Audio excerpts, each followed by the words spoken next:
East Dryfontein is one of the deepest mines in the world. 10,000 miners descend to the depths every day.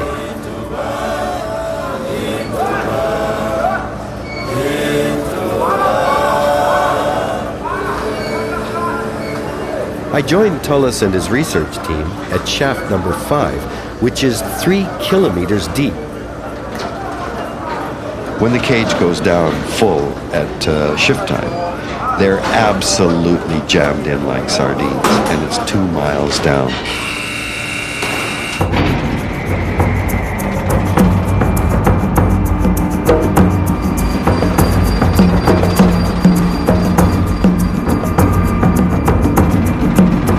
I was terrified, really, because I didn't know about myself. I didn't know myself well enough. Well, I can certainly feel the heat coming up now. What'll it be at the bottom of the shaft? We'll try to keep it at 32, let's put it that way. And what is the rock temperature at? Ah, that's a different story. It's about 50 degrees centigrade. Oh, wow. I was scared at the thought of being confined in a tiny space.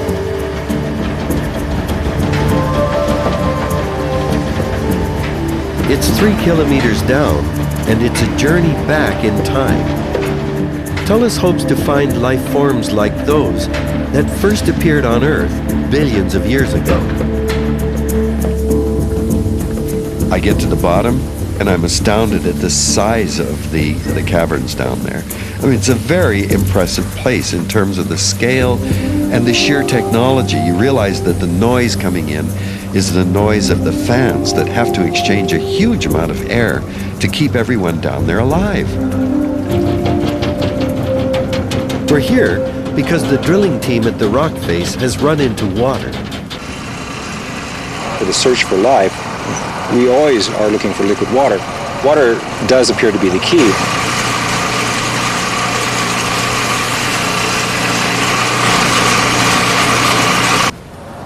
They penetrate with a drill bit. We move in as quickly as we can and obtain samples which are free of drilling contamination. So when did you find out about this place, Tullis? We were called by the mining company when they drilled and hit this intersection. Oh boy, it looks hot. It feels hot. Temperatures 100 degrees centigrade, and it may in fact be populated by hydrothermophiles that are able to maintain their integrity.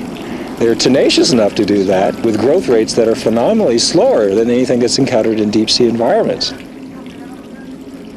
Some of these organisms, Tullis told me, grow so slowly they may only reproduce once in 1,000 years. What is this going to tell me? It's going to give you pH. There's 913. Oh wow, so it's alkaline. Yeah, that's exactly right. Okay. Most of the waters down here are alkaline. So I the water see. here is not quite as saline as seawater. Uh-huh. So what's Dwayne doing here, Tullis? Dwayne is filtering this fisher water in a sterile anaerobic canister. And when we return to the surface, we'll filter those water samples so that any bacteria that contain DNA and lipids get preserved on the filter.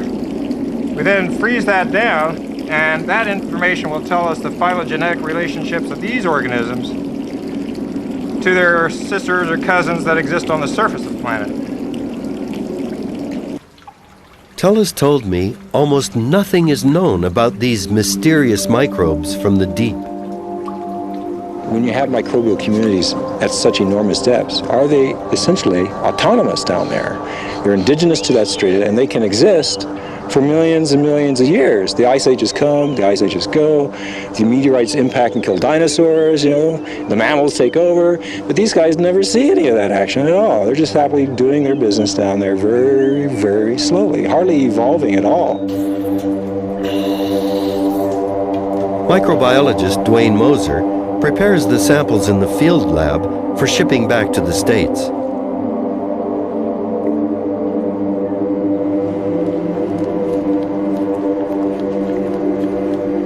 He may be handling organisms that are close kin to some of Earth's earliest inhabitants.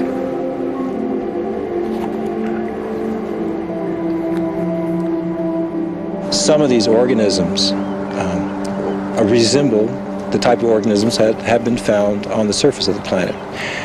Some of these organisms actually resemble deep-sea hydrothermal vent organisms. And most of them are totally new to science.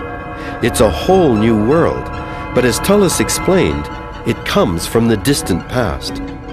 There are a larger number of DNA signatures that we find that don't closely correlate with anything that's ever been found on the surface.